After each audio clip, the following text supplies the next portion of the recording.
আমি কিছুদিন আগেকার পৃথিবী আর বর্তমান পৃথিবীর মানুষদের বলছি। আগেকার ছেলেমেয়েরা মানুষরা সাধারণত সূর্য উদয় আর সূর্য অস্ত এগুলো জানতো বা দেখতে পারতো বা দেখার চেষ্টা করতো। কিন্তু এখনকার ছেলেমেয়েরা, এখনকার মানুষজন, শহর জায়গায় বিশেষ করে শহর ঘেঁষা মানুষজন, আমি তো আলি শহরে থাকি, আমি অতটা গ্রামের ব্যাপারে জানি না। তা যাই হোক, তাদের সূর্য উদয় জিনিসটা তারা আর বোঝে না।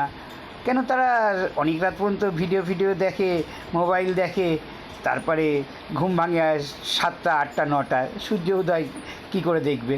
আর সূর্য অস্তও তারা জানে না, তারা সারাদিন কাজের তালে থাকে, কী করে সূর্য অস্ত দেখবে?